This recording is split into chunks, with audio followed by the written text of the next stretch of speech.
أشهد أن لا إله إلا الله وحده لا شريك له وأشهد أن محمدا عبده ورسوله أما بعد فأعوذ بالله من الشيطان الرجيم بسم الله الرحمن الرحيم الحمد لله رب العالمين الرحمن الرحيم مالك يوم الدين إياك نعبد وإياك نستعين اهدنا الصراط المستقيم صراط الذين أنعمت عليهم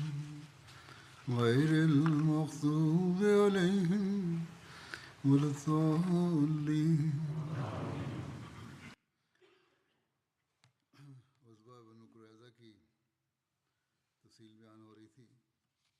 Ich habe über die Einzelheiten der Expedition Banu Qurayza besprochen. Die weiteren Einzelheiten dazu sind wie folgt. In Bezug auf die muslimischen Märtyrer wird überliefert, dass in der Expedition 2 Muslime den Märtyrertod starben. Khalad bin Sawad r.a. und Munzir bin Muhammad r.a. Bezüglich der Anzahl der getöteten Juden in dieser Expedition von Banu Qurayza heißt es, dass es unterschiedliche Überlieferungen gibt. Ibn Ishaq berichtet von 600 Getöteten, eine andere Überlieferung spricht von 700, während Suheli die Zahl zwischen 700 und 900 angibt.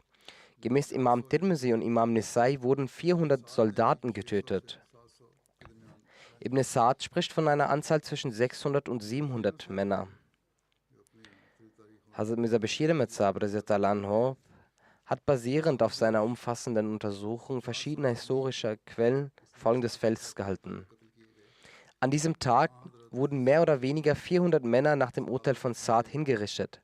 Der heilige Prophet sallam befahl den Gefährten, für die Beerdigung dieser Menschen zu sorgen. Islamkritiker neigen dazu, die Anzahl der getöteten Juden stark zu übertreiben, um den Islam als gewalttätige Religion darzustellen. Oder zumindest versuchen sie es. Betrachtet man jedoch die Fakten und Beweise, so zeigen authentische Quellen, dass es etwa 400 Personen waren. Und es auch jene, die selbst Krieger waren. Aufgrund dessen war es ja auch möglich, sie in einem ausgehobenen Graben innerhalb eines Hauses zu bestatten. Ein Ahmadi-Wissenschaftler der heutigen Zeit, Herr Sayyid Burqas Ahmad Sahib, hat dieses Thema sehr umfassend recherchiert und in einem Buch Der heilige Prophet zusammen und die Juden von Hijaz auch sehr gut und sehr ausführlich dargestellt. In Bezug auf die Debatte um die Anzahl der Getöteten der Banu Qurayza stellt er einige kritische Fragen.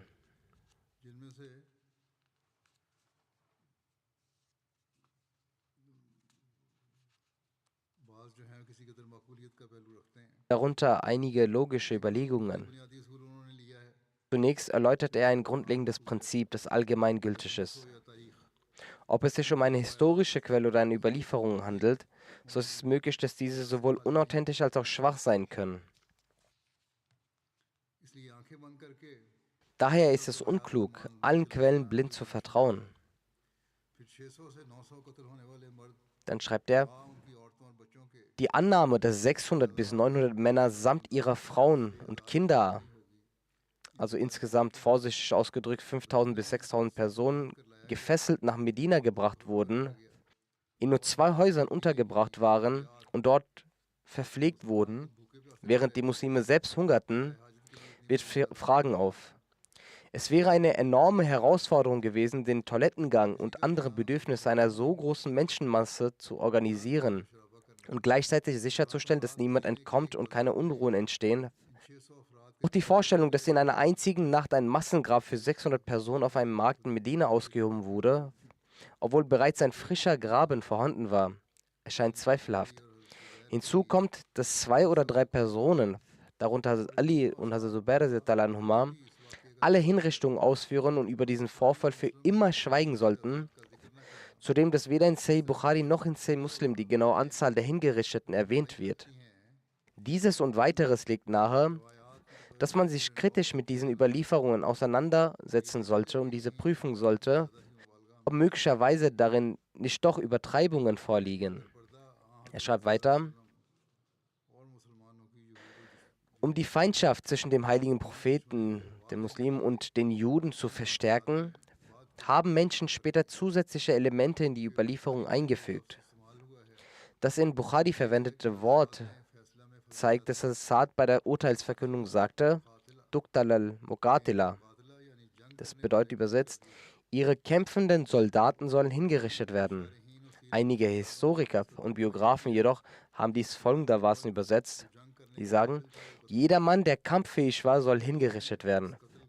Sie haben den Begriff kampffähiger Mann weiter ausgelegt und dabei alle erwachsenen Männer einbezogen.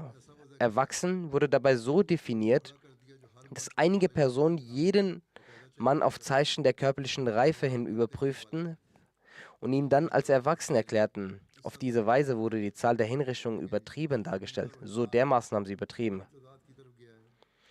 Diejenigen, die von einer geringeren Anzahl sprachen, haben das Wort Muqatila mit beschränkt übersetzt und damit lediglich jene Männer gemeint, die aktiv an der Schlacht teilgenommen hatten.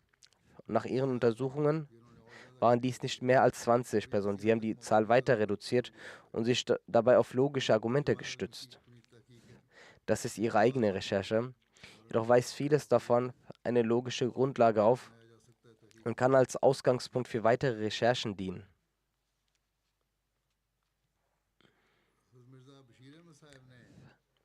Hazrat Mirza Bashir Ahmad Sahib radhiyallahu anhu hat als Entgegnung auf die Vorwürfe der nicht-muslimischen Historiker bezüglich der hohen Zahl der in der Expedition Banu Qurayza getöteten Juden Folgendes geschrieben: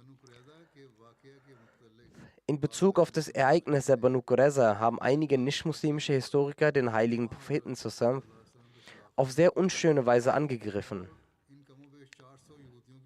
Wegen der Todesstrafe für die mehr oder weniger 400 Juden haben sie ihn, Gott bewahre, als einen grausamen und blutrünstigen Regenten dargestellt. Dieser Vorwurf basiert auf religiöse Vorurteile, von denen sich, was zumindest den Islam und seine Gründer angeht, auch viele jener Historiker nicht befreien konnten, die eben von der Idee der Aufgeklärtheit geprägten Westen geschult waren. Das heißt, auch manche Muslime haben sich von ihnen beeinflussen lassen. Darauf antwortend schreibt er: Erstens sollte man den Fakt beachten, dass das Urteil über die Banu Qurayza, welches als grausam bezeichnet wird, von Saad bin Muaz stammte und keineswegs vom heiligen Propheten. Wenn es also gar nicht sein Urteil war, kann ihm auch kein Vorwurf gemacht werden. Zweitens war dieses Urteil in Anbetracht der vorausgegangenen Geschehnisse und Vorfälle keineswegs falsch oder grausam. Gemäß den Ereignissen, die sich schon davor zugetragen hatten, die auch schon ausführlich geschildert wurden, war das kein falsches Urteil. Drittens, da Saad vor der Urteilsverkündung ein Versprechen von ihm genommen hatte, war der heilige Prophet daran gebunden, in Übereinstimmung mit dem Urteil zu handeln. Viertens, ist es festzuhalten, dass die Verbrecher das Urteil selbst akzeptiert haben, keinen Anspruch erhoben haben und es für sich als Bestimmung Gottes erachtet haben, wie es die Worte von Hui bin Akhtab zum Zeitpunkt seiner Hinrichtung auch deutlich machen. In einem solchen Fall war es nicht die Aufgabe des heiligen Propheten, sich unnötig darin einzumischen.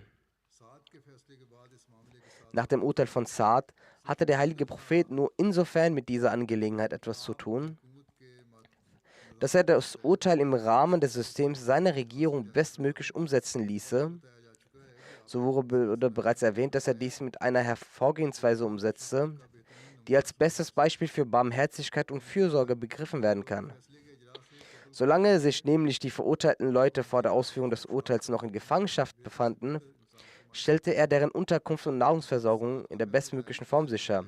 Und als dann das Urteil von Saad vollzogen werden sollte, stellte der Prophet eine Ausführung sicher, die für die Verurteilten so wenig Schmerz wie möglich verursachte.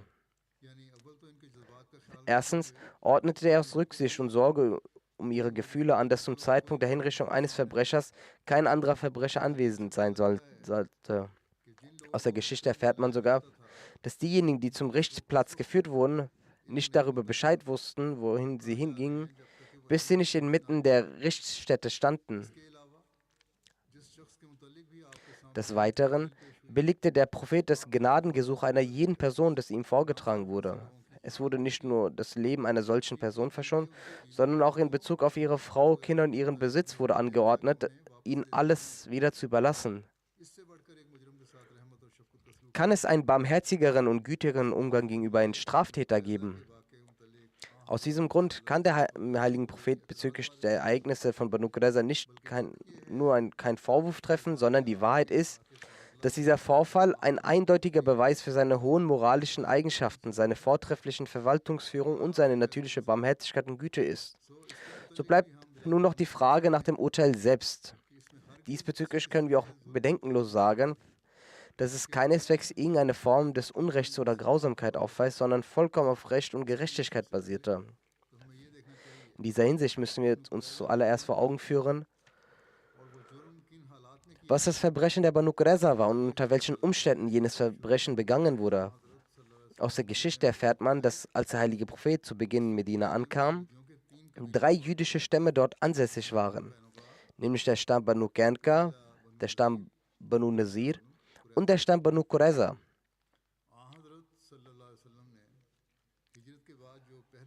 Die erste politische Leistung, die der heilige Prophet nach der Auswanderung vollbracht hatte, war, dass er die Oberhäupter der 3 jüdischen Stämme einlud und mit ihnen einen Vertrag für das friedliche und sichere Zusammenleben abschloss.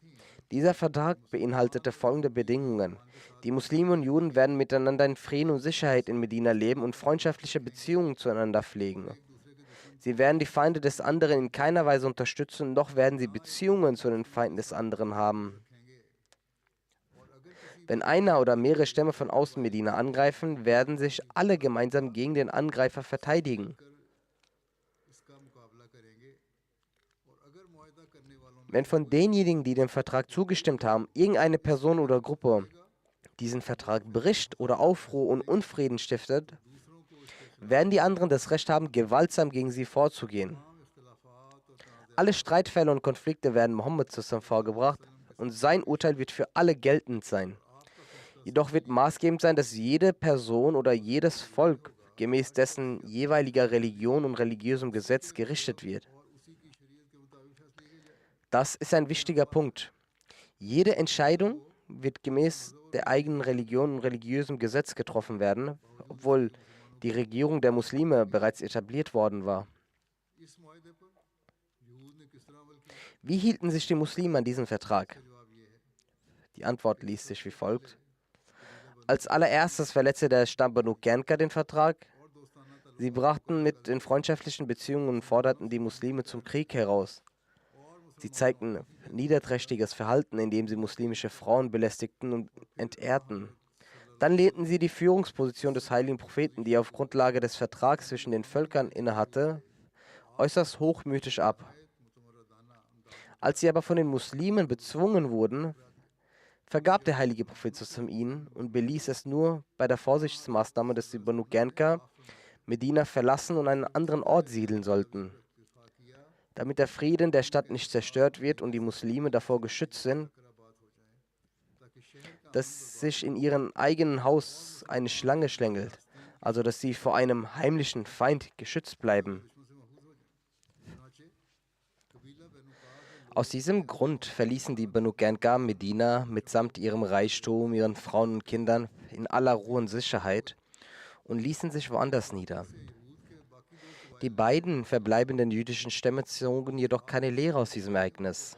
Im Gegenteil, die Barmherzigkeit des heiligen Propheten beflügelte sie noch zu größerer Kühnheit und es war noch nicht viel Zeit verstrichen, dass die Banu Nazir, der zweite Stamm der Juden, ebenfalls ihr Haupt erhob. Zunächst brach Ka'b bin Ashraf, einer ihrer Häuptlinge, den Vertrag und begann sich mit den Quraysh und anderen arabischen Stämmen gegen die Muslime zu verschwören. Er stachelte die wilden Tiere Arabiens an, sich auf gefährliche Weise gegen den heiligen Propheten zusammen und seine Gefährten zu erheben und verfasste auch dafür provokative Gedichtsverse gegen die Muslime, die für sie einen äußerst bedrohlichen Zustand im Land schufen. Außerdem nannte dieser widerwärtige Mann ehrbare muslimische Frauen beim Namen und verhöhnte sie in seinen Versen, woraufhin er sich schließlich verschwor, den heiligen Propheten zu ermorden. Als er auf Befehl des heiligen Propheten sein rechtmäßiges Ende fand, erhob sich sein Stamm gegen die Muslime auf.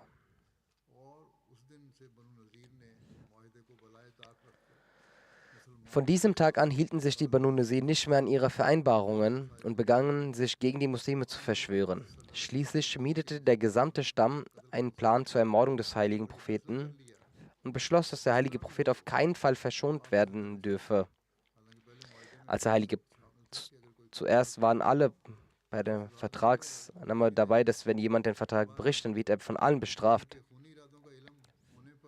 Als der heilige Prophet zusammen von ihren tödlichen Absichten erfuhr, warnte er sie und musste sie daraufhin zur Rechenschaft ziehen, woraufhin sie sich in äußerst unverschämter Weise zum Krieg gegen die Muslime bereit machten.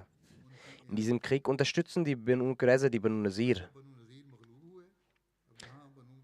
Also an dieser Stelle haben die Banu Qurayza sogar die Banu Nazir unterstützt. Auch sie haben den Vertrag gebrochen. Aber als die Banu Nazir besiegt waren, begnadigte der heilige Prophet zusammen die Banu Qurayza alle zusammen. Trotz dessen, dass sie sich mit den Banu Nazir verbündet hatten, begnadigte der heilige Prophet sie. Und den Banu Nazir wurde erlaubt, Medina in Frieden und Sicherheit zu verlassen, wenngleich sie ihre Waffen nicht mitnehmen durften. Die Banu Nazir revanchierten sich jedoch für diese Wohltat, indem ihre Stammesführer ganz Arabien bereisten und einen Heerschwarm mitbrachten, der Medina überfallen sollte, indem sie die verschiedenen Stämme Arabiens auf eine sehr gefährliche Weise aufstachelten. Sie forderten alle auf, einen Eid abzulegen, dass sie diesmal nicht umkehren würden, bis der Islam vollständig ausgelöscht sei. Wie verhielt sich in dieser gefährlichen Zeit, die oben kurz beschrieben wurde, der dritte jüdische Stamm, die Banu Qurayza? Dies war der Stamm, dem der heilige Prophet sallam trotz seines Verrats anlässlich der Expedition der Banu Nazir verziehen hatte und ihn mit großer Großzügigkeit behandelt hatte. Der heilige Prophet sallam war gnädig ihnen gegenüber. Und die zweite Gunst des heiligen Propheten für die Banu Qurayza bestand darin, dass sie vor der Einwanderung der Muslime nach Medina der Banu Qurayza in ihrem Status und ihren Rechten der Banu Nazir unterlegen war. Beide Stämme, Banu Nazir und Banu Qurayza, auch in ihnen gab es Unterschiede in ihrem Status. Die Banu Qurayza waren den Banu Nazir unterlegen. Wenn eine Person, die der Banu Nazir angehörte, von jemandem aus der Banu Qurayza getötet wurde, wurde diese Person zur Vergeltung hingerichtet. Wurde hingegen, das war ein Vertrag unter ihnen, wurde hingegen ein Angehöriger der Banu Qurayza durch die Hand der Banu Nazir getötet, so würde bloß die Zahlung eines Blutgelds als ausreichend angesehen. Der heilige Prophet sallam jedoch gewährte den Banu Qurayza die gleichen Rechte wie anderen Bürgern. Doch trotz dieser großartigen Gunstbezeugungen beginnen die Banu Qurayza immer noch Verrat. Und das in einer so prekären Zeit, in der die Muslime nicht mit einer schwierigeren Zeit in ihrem Leben konfrontiert waren. Das Beispiel der Banu Qurayza war vor ihnen, doch sie zogen keinen Nutzen daraus. Der Bericht der Banu Nazir hat sich direkt vor ihren Augen abgespielt, aber sie zogen keine Lehre daraus. Was taten sie, als die Zeit gekommen war? Sie hielten sich nicht an den Vertrag und vergaßen die Gunst des heiligen Propheten ganz und gar.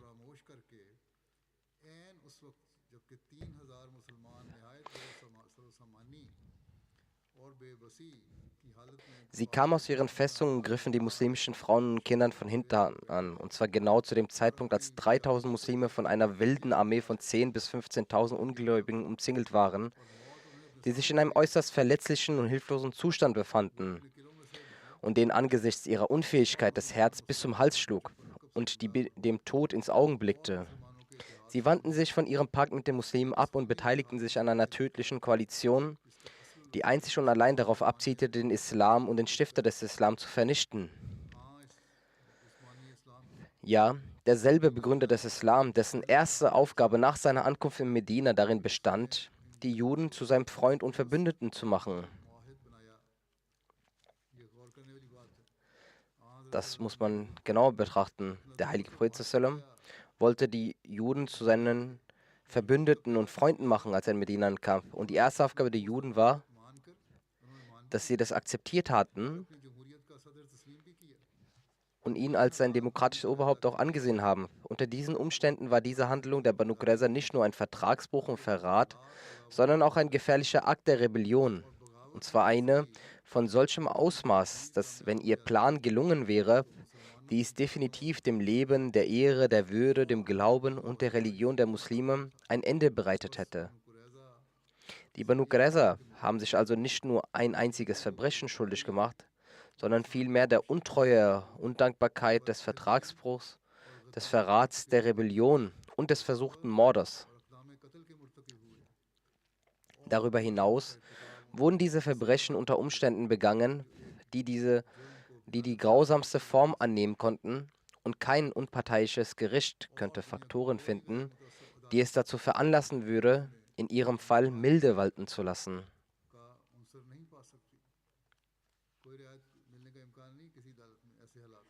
In keinem Gericht gibt es die Möglichkeit. In einem solchen Zustand war es nur einzig und allein ihre Strafe, die ihnen gegeben wurde. Es ist sicher, dass es nur 3 Arten der Bestrafung geben könnte. Erstens also Gefängnis oder Hausarrest. Zweitens Exil, wie es bei der Banu Qanqa und Banu Nazir der Fall war. Drittens die Hinrichtung der kämpfenden Männer und Gefängnis für den Rest. Nun sollte man gerecht darüber nachdenken, welche Optionen den Muslimen angesichts der Umstände jener Zeit zur Verfügung stand. Nach den Umständen jener Zeit war es absolut ausgeschlossen, eine feindliche Nation in derselben Stadt gefangen zu halten. Der Grund dafür war, dass im Falle einer Inhaftierung die Verantwortung für die Versorgung mit Nahrung und Unterkunft der Gefangenen auf den Muslimen lastete. Und dies war eine Last, die sie überhaupt nicht tragen konnten. Zweitens gab es zu jener Zeit kein System von Gefängnissen. Und es war Brauch, dass Gefangene unter den verschiedenen Männern der siegreichen Nation verteilt wurden. Praktisch lebten und bewegten sie sich die Gefangenen frei. Unter diesen Umständen wäre es nicht ohne Gefahr gewesen, einer feindlichen, verschwörerischen Gruppe höchsten Grades zu erlauben, in Medina zu leben. Wenn dieses Urteil den Banu Qurayza auferlegt worden wäre, würde das bedeuten, dass sie weiterhin die gleiche Freiheit und Unruhe und Unordnung schaffen und ihre geheimen Pläne weiterhin schmieden. Und das alles auf Kosten der Muslime. Mit anderen Worten, wenn sie sich zuvor selbst versorgten und die Muslime schlachteten, würden sie von nun an von den Muslimen versorgt werden, die zu diesem Zeitpunkt nicht einmal genug hatten, um sich selbst zu ernähren. Und sie würden die Muslime weiterhin schlachten. Darüber hinaus gab es durch ihr Zusammenleben mit den Muslimen in ihren Häusern noch weitere Gefahren, die zusätzlich zu all denen hätten entstehen können. Unter diesen Umständen glaube ich nicht, dass irgendein vernünftiger Mensch der Ansicht sein könnte, dass diese Strafe ihnen auferlegt werden könnte. Nun bleibt die zweite Strafe, das heißt das Exil. Also Mr. Bashir Saab sagt, angesichts der Tatsache kann ich nicht glauben, dass ein intelligenter Mensch der Auffassung wäre, dass man der Banu Qurayza die erste Strafe geben könne, dass sie dort bleiben sollten. Nun bleibt die zweite Strafe, das Exil. Zweifellos wurde diese Strafe in jener Zeit als eine sehr effektive Methode angesehen, um sich vor den Unruhen eines Feindes zu schützen. Die Erfahrung mit dem Exil der Banu Nazir zeigte jedoch, dass diese Option für die Juden in keiner Weise weniger gefährlich war als die erste. Mit anderen Worten, wenn den Juden erlaubt worden wäre, Medina zu verlassen, hätte dies die Vielzahl solcher anti-islamischen Befürworter vergrößert, die aktiv am Krieg beteiligt waren. Darüber hinaus hätten diese Menschen sich den Reihen solcher Feinde des Islam angeschlossen, die unruhig eine Bewegung der Auflehnung, feindliche Propaganda sowie geheime Pläne gegen den Islam anführten. Die Geschichte beweist, dass unter allen jüdischen Stämmen die Banu Qurayza am vehementesten in ihrer Feindschaft waren. Daher stellte das Exil der Banu Qurayza unweigerlich eine noch größere Bedrohung dar, als das, was die Banu Nazir für die Muslime geschaffen hatten, indem sie die Ghazwa der Konföderatieren anstiften. Hätten die Muslime dies getan, wäre ihre Handlung angesichts der Umstände jener Zeit nicht weniger als Selbstmord gewesen. Gibt es jedoch irgendeine Nation auf der Welt, die bereit ist, Selbstmord zu begehen, um einen Feind am Leben zu halten? Wenn nicht, dann können die Muslime sicherlich auch nicht als schuldig angesehen werden, weil sie sich nicht entschieden haben, Selbstmord zu begehen, damit ihr Feind am Leben bleiben könne. Beide Strafen waren somit unmöglich. Eine der beiden Optionen zu wählen, hieße sich selbst der sicheren Vernichtung auszusetzen. Abgesehen von den zwei Strafen blieb nur der eingeschlagene Strafweg offen. Zweifellos war Saads Entscheidung eine in sich harte Entscheidung und die menschliche Natur empfindet scheinbar einen Schock darüber. Aber die Frage ist, ob es ohne diese Entscheidung überhaupt einen anderen Weg gäbe, den man hätte einwählen können. Wenn ein Chirurg bei einem Patienten, der unbedingt eine Operation benötigt, eine Hand oder ein Bein amputiert oder gezwungen ist, irgendein anderes Körperteil zu entfernen, dann empfindet jeder rechtschaffene Mensch einen Schmerz im Herzen. Wenn das nicht nötig wäre, wenn die Zwangslagen der Umstände dies nicht erforderlich gemacht hätten, wäre es besser gewesen. Doch den Umständen betrachtend muss man sich beugen und in solchen Fällen wird das Handeln des Chirurgen als lobenswert angesehen, da er durch das Opfer eines weniger wertvollen Teils das wertvollere Ganze gerettet hat. In ähnlicher Weise war Saads Entscheidung in Bezug auf die Banu Qurayza. Obwohl sie an sich hart war, war sie ein unvermeidliches Ergebnis der Umstände und es gab keine andere Wahl. Deshalb ist sogar ein Historiker wie Margulis, der keineswegs zu den Freunden des Islam gehört, an dieser Stelle gezwungen anzuerkennen, dass Saads Entscheidung durch die Notwendigkeit der Umstände bedingt war und dass es keinen anderen Ausweg gibt. Sir Margulis schreibt, der Angriff der Grabenschlacht, Ghazwa Ahzab, von dem Muhammad sallam ausrief, er sei durch göttliche Fügung abgewendet worden, war das Ergebnis der aufrührerischen Versuche der Banu Nazir oder wurde zumindest auf solche Weise verstanden. Die Banu Nazir waren jene, die Muhammad Sahib, Herr Muhammad sallam, lediglich ins Exil geschickt hatte. Nun stellte sich die Frage, ob Muhammad sallam auch die Banu Qurayza ins Exil schicken sollte, wodurch die Zahl und Stärke derer, die aufhetzen könnten, gegen ihn vermehrt würde. Auf der anderen Seite konnte man das Volk, das offen die Angreifer unterstützt hatte, nicht in Medina lassen. Ihre Verbannung wäre unsicher gewesen, doch ihr Verbleib in Medina wäre ebenfalls äußerst gefährlich gewesen. Daher war kein anderer Entschluss möglich, als ihnen die Todesstrafe zu verhängen. Das sagt Herr Margulis. Im Besonderen sollte man auch berücksichtigen, dass die Banu Qurayza nicht nur Verbündete und Vertragspartner des heiligen Propheten zusammen waren, sondern dass sie gemäß ihrem anfänglichen Vertrag die Herrschaft des heiligen Propheten Medina anerkannt hatten oder zumindest seine Souveränität akzeptiert hatten. Ihre Rolle war daher nicht nur die eines Verräterverbündeten oder gewöhnlichen Feindes, sondern sie waren zweifellos Rebellen, und zwar höchst gefährliche Rebellen. Und die Strafe für Rebellen, besonders in Kriegszeiten, ist keine andere als die Todesstrafe.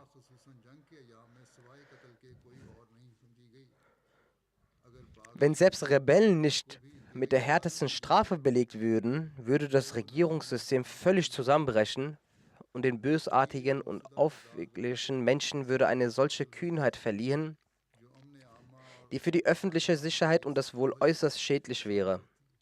In der Tat bedeutet es in solchen Fällen, einem Rebellen Gnade zu erweisen, in Wahrheit Grausamkeit gegenüber dem Land und seinen friedlichen Bürgern zu üben.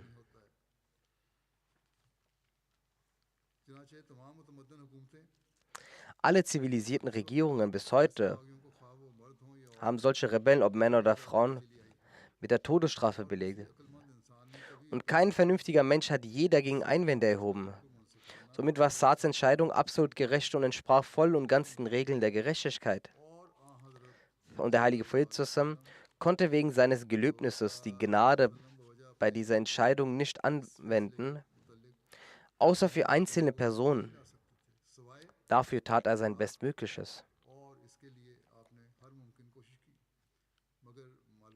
Doch es scheint, dass die Juden, also diejenigen, die möglicherweise um Vergebung bitten wollten, hätten das tun können, aber das Volk als Ganzes konnte nicht vergeben werden, weil den Juden zuvor das Versprechen von Saads Entscheidung abgenommen worden war. Es scheint jedoch, dass die Juden aus Scham darüber, dass sie den heiligen Propheten als Richter abgelehnt hatten, nicht mit dem Anliegen um Gnade in größerem Maße auf ihn zukam.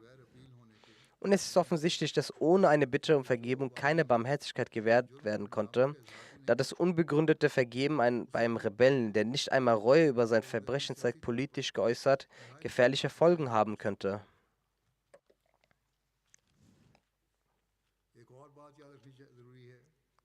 Eine weitere Sache, die ebenfalls betrachtet werden muss, ist, dass das Abkommen, das zwischen dem heiligen Propheten und den Juden zur Anfangszeit geschlossen wurde, die Bedingung enthielt, dass wenn ein Anliegen bezüglich der Juden entschieden werden muss, diese Entscheidung anhand ihrer Gesetzgebung, also ihres göttlichen Gesetzes, gefällt wird. So erfährt man in der Geschichte, dass der heilige Prophet sallallahu alaihi wasallam, gemäß diesem Abkommen Entscheidungen bezüglich der Juden immer anhand der Lehre von Moses fällte.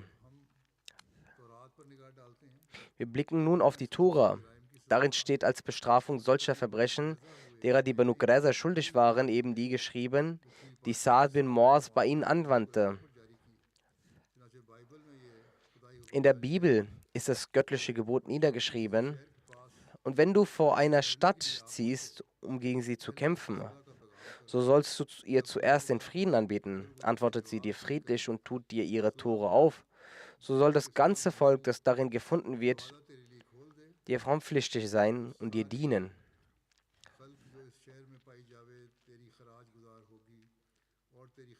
Will sie aber nicht Frieden machen mit dir, sondern mit dir Krieg führen, so belagere sie. Und wenn sie der Herr, dein Gott, dir in die Hand gibt, so sollst du alles, was männlich darin ist, mit der Schärfe des Schwertes schlagen. Nur die Frauen, die Kinder und das Vieh und alles, was in der Stadt ist, die ganze Beute sollst du unter dir austeilen. Die steht im Deuteronomium, dem 5. Buch Moses, Vers 10 bis 15. Dieses Gebot des jüdischen Gesetzgebung war nicht nur niedergeschriebenes Wort, das nie befolgt wurde, sondern die Israeliten hatten es immer befolgt.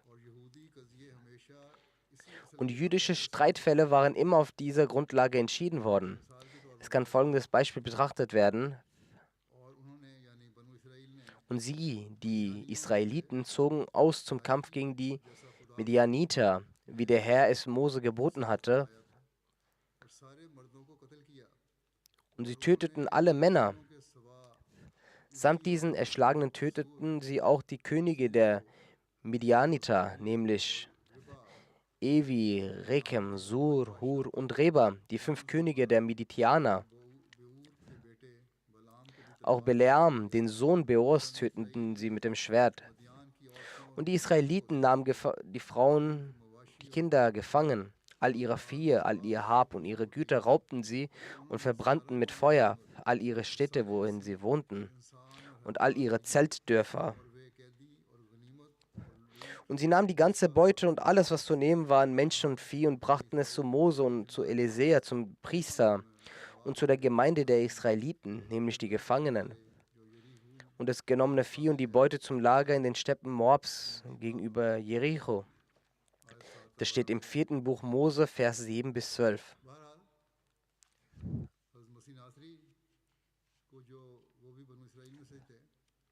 Auch Jesus war aus den Israeliten. Er hatte zwar keine Regierung gehabt, noch hat er Krieg führen müssen,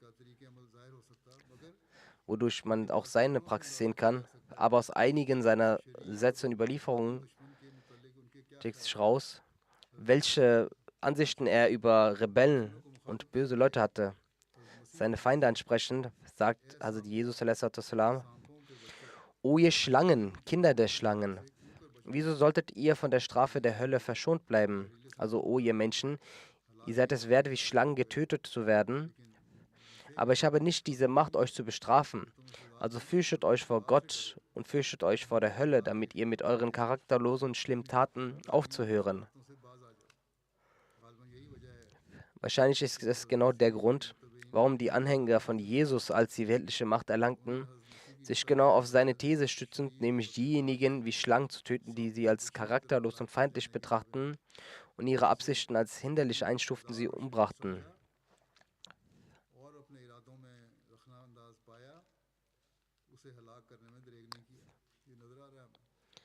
Das sieht man. Die Geschichte der Messiehzeiten ist voll von solchen Begebenheiten. Zusammengefasst, die Erläuterung dieser Worte ist, dass Saads Entscheidung zwar als streng erschienen mag, sie dennoch keineswegs ungerecht und ungesetzlich war. Außerdem verlangte beides, sowohl der Schweregrad des jüdischen Verbrechens als auch die Frage der muslimischen Sicherheit, dass genau diese Entscheidung getroffen wurde.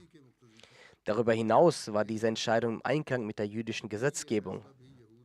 Aufgrund des ersten Vertrags war es sogar notwendig, dass genau diese eingehalten wurde, denn laut dem Vertrag waren die Muslime dazu verpflichtet, die Juden entsprechend der jüdischen Gesetzgebung zu behandeln. Doch was immer die Entscheidung war, sie wurde von Saad bin Muaz getroffen, nicht vom heiligen Propheten, sallallahu alaihi wasallam. Und Saad trug die erste und letzte Verantwortung dafür. Der heilige Prophet sallam hatte als Regierungsvorsitz mit dieser Entscheidung nur so viel zu tun, dass er sallam als Regierungsvorsitz diese Entscheidung durch seinen Regierungsapparat umsetzen ließ. Und wie bereits erwähnt wurde, setzte der heilige Prophet die Entscheidung so um, dass dieser für die aktuell gnädigste und barmherzigste Regierung auch als Vorbild dienen kann. Das ist die Antwort für diejenigen, die den Islam kritisieren und durch die einige unserer eigenen Leute auch beeinflusst werden. Die Jugendlichen stellen sich oft diese Frage, wieso die Banu Qurayza getötet wurden.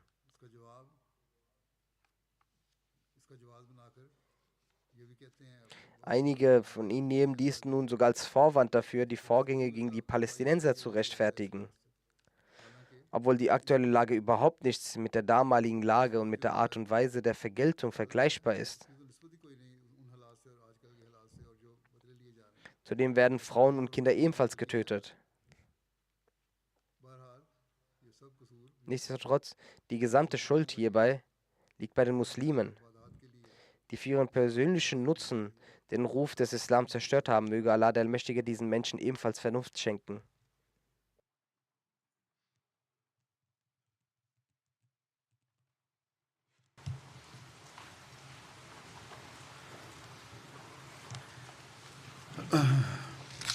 Alhamdulillah, Alhamdulillah, nahmaduhu wa nasta'inuhu wa nastaghfiruhu wa nu'minu bihi wa natawakkalu alayhi wa na'udhu billahi min shururi anfusina wa min sayyiati a'malina. من يهده الله فلا مضل له ومن يضلله فلا هادي له ونشهد أن لا إله إلا الله ونشهد أن محمدا عبده ورسوله عباد الله رحمكم الله إن الله يأمر بالعدل والإحسان وإيتاء ذي القربى وينهى عن الفحشاء والمنكر والبغي يعظكم لعلكم تذكرون واذكروا الله يذكركم وادعوه يستجب لكم ولذكر الله أكبر.